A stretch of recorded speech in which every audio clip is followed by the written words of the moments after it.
Hello friends, welcome back to my channel. तर मित्रांनो, या व्हिडिओत आपण जी टेस्ट सिरीज चालू केली तिचा नेक्स्ट टेस्ट पेपर पाहणार आहोत. यातही GK, GS, maths, reasoning, Marathi, English, grammar सर्व सब्जेक्टचे क्वेश्चन्स इन्क्लुडेड आहेत. तुमच्या येणाऱ्या पुणे महानगरपालिका एक्झामसाठी, तसेच तलाठी भरती, पोलीस भरती, झेडपी, आरोग्य विभाग या सर्व एक्झामसाठी एक क्वेश्चन मोस्ट इम्पॉर्टंट असणार आहेत. तर स्टार्ट करूया. क्वेश्चन नंबर 1, समानार्थी शब्दाची योग्य जोडी ओळखा. समानार्थी शब्दाची योग्य जोडी ओळखा. तटिणी भ्रमर, रस्ता जलद, चाप नाश की दरारा वचक. तर कोणते येईल समानार्थी शब्दांची योग्य जोडी? तर दरारा वचक, ऑप्शन डी येईल तुमचं करेक्ट आन्सर. दराराचा समानार्थी शब्द आहे वचक. ठीक आहे. नेक्स्ट क्वेश्चन, समानार्थी शब्द ओळखा. रिवाज. रिवाज या शब्दाचा समानार्थी शब्द काय येईल? लकव, थोरवी, योजना की वहिवाट. रिवाज. तर काय येईल रिवाजचा समानार्थी शब्द? तर ऑप्शन डी वहिवाट. नेक्स्ट क्वेश्चन, माझी मोठी मुलगी चांगली पास झाली या वाक्यातील उद्देश ओळखा. माझी मोठी मुलगी चांगली पास झाली या वाक्यातील उद्देश. माझी मोठी मुलगी चांगली की पास झाली. तर काय येईल उद्देश? तर मुलगी. ऑप्शन बी येईल तुमचा करेक्ट आन्सर. मुलगी हे आहे उद्देश. ठीक आहे. नेक्स्ट क्वेश्चन, प्रयोग ओळखा. ऊस कामगारांकडून कापला गेला. ऊस कामगारांकडून कापला गेला या वाक्यातील प्रयोग ओळखा. नवीन कर्मणी प्रयोग, समापन कर्मणी प्रयोग, अकर्मक कर्तरी प्रयोग की सकर्मक भावे प्रयोग. तर कोणता प्रयोग आहे? ऊस कामगारांकडून कापला गेला. तर वाक्यात कर्म आहे ऊस आणि कर्माला प्रत्यय नाही आहे. कर्ता आहे कामगार. कामगाराला कडून हा प्रत्यय आहे आणि जेव्हा कर्त्याला कडून हा प्रत्यय असतो तेव्हा ते कोणत्या प्रयोगाचं उदाहरण असते? तर नवीन कर्मणी प्रयोग. ऑप्शन ए येईल तुमचं करेक्ट आन्सर. ठीक आहे. ऊस कामगारांकडून कापला गेला. कर्त्याला कडून जेव्हा प्रत्यय असतो तेव्हा ते नवीन कर्मणी प्रयोगाचं उदाहरण असते. ठीक आहे. नेक्स्ट क्वेश्चन, खालीलपैकी भावे प्रयोगाचे उदाहरण कोणते ते ओळखा. भावे प्रयोगाचे उदाहरण, मुलगा आंबा खातो, प्रज्ञाने पोथी वाचली, रामाने रावणास मारले, विद्या गाणे गाते. तर कोणता येईल भावे प्रयोग? तर रामाने रावणास मारले. ऑप्शन सी येईल तुमचं करेक्ट आन्सर. भावे प्रयोग आहे रामाने रावणास मारले. मुलगा आंबा खातो कर्तरी प्रयोग आहे प्रज्ञाने पोथी वाचली कर्मणी, विद्या गाणे गाते कर्तरी. ठीक आहे. नेक्स्ट क्वेश्चन, ज्या वाक्यात कर्म नसते त्या वाक्याला डॅश प्रयोग म्हणतात. कर्म नसलेल्या वाक्याला कोणता प्रयोग म्हणतात? कर्तरी प्रयोग, सकर्मक भावे प्रयोग, सकर्मक कर्तरी प्रयोग की अकर्मक कर्तरी. ज्या वाक्यात कर्म नसते त्या वाक्याला कोणता प्रयोग म्हणतात? तर अकर्मक कर्तरी. ऑप्शन डी येईल तुमचं करेक्ट आन्सर. अकर्मक कर्तरी. नेक्स्ट क्वेश्चन, दुधाने ओठ पोळले डॅश ही म्हण पूर्ण करा. दुधाने ओठ पोळले डॅश. दही फुंकून पिणे, कढी फुंकून पिणे, चहा फुंकून पिणे, म्हणून ताक फुंकून पिणे. तर काय येईल करेक्ट आन्सर? दुधाने ओठ पोळले तर दुधाने ओठ पोळले म्हणून ताक फुंकून पिणे. ऑप्शन डी येईल तुमचं करेक्ट आन्सर. दुधाने ओठ पोळले म्हणून ताक फुंकून पिणे. ठीक. पुढचा प्रश्न, पाण्यावरची रेघ या वाक्यप्रचाराचा अर्थ ओळखा. पाण्यावरची रेघ, संपविणे, टिकाव न धरणे, क्षणिक की अशक्य. काय येईल करेक्ट आन्सर? पाण्यावरची रेघ या वाक्यप्रचाराचा योग्य अर्थ तर क्षणिक. क्षणिकचा अर्थ होतो पाण्यावरची रेघ. ठीक आहे. नेक्स्ट क्वेश्चन, अत्तराचे दिवे लावणे या वाक्यप्रचाराचा अर्थ काय? अत्तराचे दिवे लावणे, तेलात दिवे लावणे, बेसुमार उधळपट्टी करणे, जास्त सुगंधित होणे की प्रलोभन दाखवणे. काय येईल याचा करेक्ट आन्सर? अत्तराचे दिवे लावणे या वाक्यप्रचाराचा योग्य अर्थ तर बेसुमार उधळपट्टी करणे. ऑप्शन बी येईल तुमचं करेक्ट आन्सर. अत्तराचे दिवे लावणे म्हणजे बेसुमार उधळपट्टी करणे. ठीक आहे. पुढचा प्रश्न, योग्य समूहदर्शक शब्द ओळखा. विटांचा संच, हत्तीचा पथक, साधूंचा जथा, सैनिकांचा संघ. तर कोणता येईल योग्य समूहदर्शक शब्द? तर साधूंचा जथा. ऑप्शन सी येईल तुमचा करेक्ट आन्सर. साधूंचा जथा असतो. ठीक आहे. विटांचा संच नसतो, विटांचा ढीग असतो. हत्तींचा काय असतो? पथक नसते, हत्तींचा कळप असतो आणि सैनिकांची असते तुकडी. ठीक आहे. नेक्स्ट क्वेश्चन, विरुद्धार्थी शब्द ओळखा. कर्मठ या शब्दाचा विरुद्धार्थी शब्द, पुरोगामी, कमाल, कोरडे की कर्णमधुर. काय येईल करेक्ट आन्सर? कर्मठ या शब्दाचा विरुद्धार्थी शब्द कोणता येईल? तर पुरोगामी. कर्मठ या शब्दाचा विरुद्धार्थी शब्द येईल पुरोगामी. ऑप्शन ए येईल तुमचं करेक्ट आन्सर.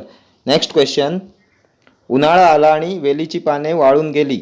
उन्हाळा आला आणि वेलीची पाने वाळून गेली या वाक्याचा प्रकार ओळखा. मिश्र वाक्य, संयुक्त वाक्य, शुद्ध वाक्य की केवल वाक्य. तर कोणत्या प्रकारचं वाक्य आहे? उन्हाळा आला आणि वेलींची पाने वाळून गेली. तर आपल्याला माहिती आहे आणि, व, अथवा, किंवा, पण, परंतु, परी या उभयान्वयी अव्ययांनी जेव्हा दोन वाक्य जोडलेली असतात तेव्हा ते संयुक्त वाक्य असते. ऑप्शन बी येईल तुमचं करेक्ट आन्सर. आणि या उभयान्वयी अव्ययांनी जोडलेली वाक्य असतात संयुक्त वाक्य. ठीक आहे. Next question. नित्य, सदा, सर्वदा, सतत, नेहमी ही कोणती क्रियाविशेषण अव्यय आहेत? नित्य, सदा, सर्वदा, सतत, नेहमी. तर कोणती क्रियाविशेषण अव्यय आहेत? कालदर्शक, सातत्यदर्शक, आवृत्तीदर्शक की स्थलदर्शक? नित्य, सदा, सर्वदा, सतत, नेहमी. तर ही सातत्यदर्शक क्रियाविशेषण अव्यय आहेत. ऑप्शन बी येईल तुमचं करेक्ट आन्सर. नित्य, सदा, सर्वदा, सतत, नेहमी ही सातत्यदर्शक क्रियाविशेषण अव्यय आहेत. ठीक आहे. कालदर्शक क्रियाविशेषण अव्यय कोणती असतात? तर उद्या, परवा, सध्या, हल्ली, रात्री, दिवसा, आधी, आत्ता ही आहेत कालदर्शक क्रियाविशेषण अव्यय. ठीक आहे. आवृत्तीदर्शक मध्ये काय येते? तर वारंवार, दररोज, पुन्हा पुन्हा, क्षणोक्षणी. स्थलदर्शक मध्ये कोणती येतात? तर मागे, पुढे, जिकडे, तिकडे ही आहेत स्थलदर्शक क्रियाविशेषण अव्यय. ठीक आहे. आणि सातत्यदर्शक मध्ये येतात नित्य, सदा, सतत, नेहमी, सर्वदा. ठीक. Next question. आईसारखी आईच अलंकार ओळखा. आईसारखी आईच कोणता अलंकार आहे? दृष्टांत अलंकार, श्लेष अलंकार, रूपक की अनन्वय? तर कोणता अलंकार येईल? आईसारखी आईच. तर आईची तुलना आईबरोबरच केलेली आहे. उपमेयाची तुलना दुसऱ्या कशाशीच होऊ शकत नाही म्हणून ती उपमेयाबरोबरच केलेली असते. तेव्हा कोणता अलंकार होतो? तर अनन्वय अलंकार. ऑप्शन डी येईल तुमचं करेक्ट आन्सर. आईसारखी आईच अनन्वय अलंकार. उपमेयाची तुलना उपमेयाबरोबरच केलेली असते. ठीक आहे. Next question. यथाशक्ती या शब्दातील योग्य समास ओळखा. अव्ययी भाव, बहुव्रीही, तत्पुरुष की द्विगु? तर कोणता समास येईल? यथाशक्ती. तर यथाशक्ती, आजन्म, यथाविधी, आमरण, प्रतीक्षण ही सर्व अव्ययी भाव समासाची उदाहरणे आहेत. ऑप्शन ए येईल तुमचं करेक्ट आन्सर. अव्ययी भाव समास. आ, यथा, प्रति हे संस्कृत भाषेतील उपसर्ग लागून तयार झालेले शब्द असतात. अव्ययी भाव समासाची उदाहरणे. यथा, प्रति, आ हे संस्कृत भाषेतील उपसर्ग लागून तयार झालेले शब्द अव्ययी भाव समासात येतात. ठीक आहे. Next question. Choose the correct antonym of adversity. Correct antonym of adversity. Opportunity, variety, virtue की बून? काय येईल करेक्ट अँटोनिम ॲडव्हर्सिटीचं? तर ॲडव्हर्सिटीचं करेक्ट अँटोनिम येईल विरुद्धार्थी शब्द येईल ऑपॉर्च्युनिटी. ऑप्शन ए येईल तुमचं करेक्ट आन्सर. ॲडव्हर्सिटीचं अँटोनिम येईल ऑपॉर्च्युनिटी. ठीक. Next question. Choose the correct antonym of liberty. Correct antonym of liberty. Deliverance, slavery, bondage की शॅकल्स? काय येईल करेक्ट अँटोनिम ऑफ लिबर्टी? तर लिबर्टीचा अर्थ काय होतो? स्वातंत्र्य, मुक्तता. याचा अँटोनिम येईल विरुद्धार्थी शब्द येईल गुलामगिरी. ऑप्शन बी, स्लॅव्हरी म्हणजे गुलामगिरी. ठीक आहे. Next question. Choose the correct antonym of reveal. Choose the correct antonym of reveal. Reveal या शब्दाचा विरुद्धार्थी शब्द ओळखायचा आहे. अनरिव्हील, रिलेट, लॅमेंट की हाईड?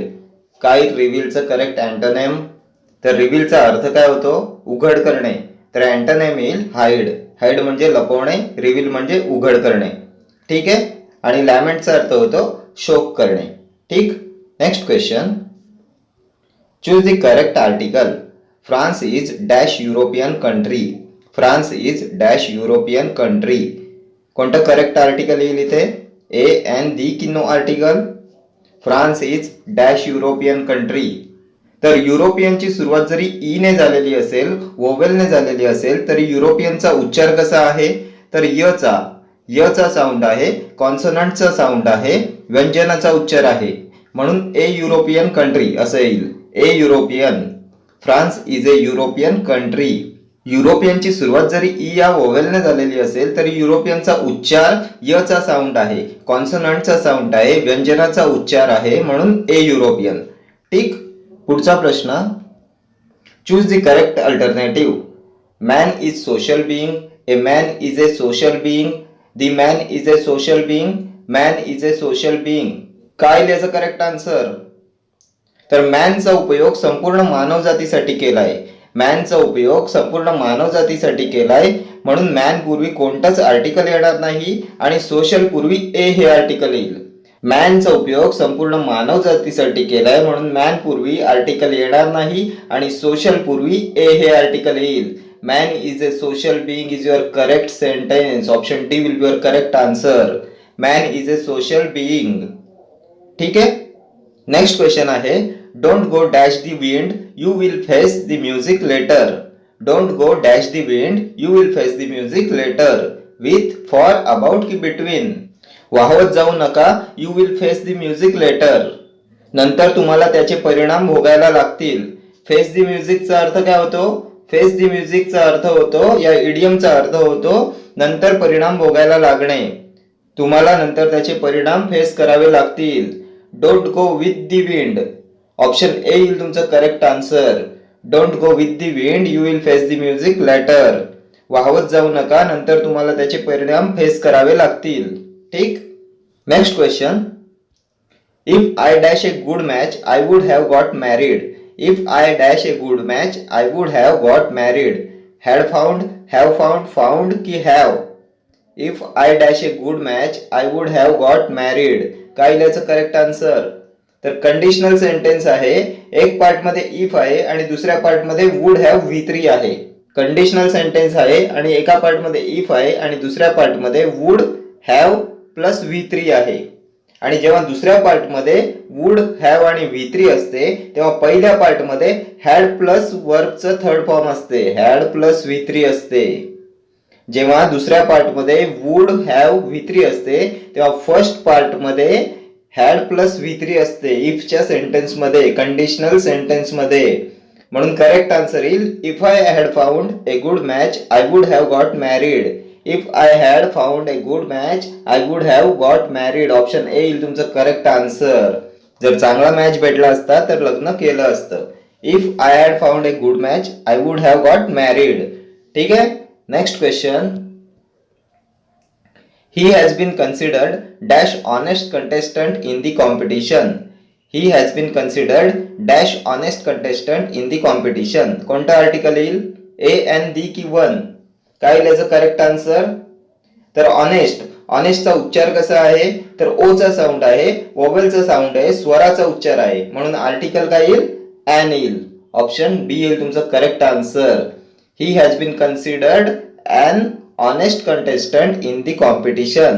ऑनेस्ट या शब्दाची सुरुवात जरी एच नी झालेली असेल तरी त्याचा उच्चार वोवेलचा आहे, ओ चा साऊंड आहे, स्वराचा उच्चार आहे म्हणून एन ऑनेस्ट. ठीक. Next question, don't read dash the lines read the lines. Don't read dash the lines read the lines. In between, on की बाय. तर इडियमचा क्वेश्चन आहे. Don't read dash the lines read the lines. तर काय idiom आहे? तर read between the lines. Read between the lines हे idiom आहे. Read between the lines या इडियमचा अर्थ होतो छुपा अर्थ शोधणे. ऑप्शन बी येईल तुमचं correct answer. Don't read between the lines read the lines. छुपा अर्थ शोधत बसू नका, जस्ट रीड दी लाईन्स असं सेंटेन्स आहे. ठीक आहे. Next question, when I visited the villages nearby the city I dash many water bodies intact. When I visited the villages nearby the city, I dash many water bodies intact. Came across, come across, came की came in. काय याचं correct answer? When I visited the villages nearby the city, शहराजवळची जी गावं आहेत जेव्हा मी बघितली तेव्हा I dash many water bodies intact. तर पास्टची घटना आहे, भूतकाळातली घटना आहे म्हणून कम येणार नाही. ऑप्शन बी एलिमिनेट झालं. ऑप्शन सी काय आहे? Came. I came many water bodies intact. मी आलो मेनी वॉटर बॉडीज असा काही सेन्स होत नाहीये त्यामुळे ऑप्शन सी सुद्धा एलिमिनेट झालं. केम इन सुद्धा येणार नाही. मला भेटल्या असा अर्थ पाहिजे.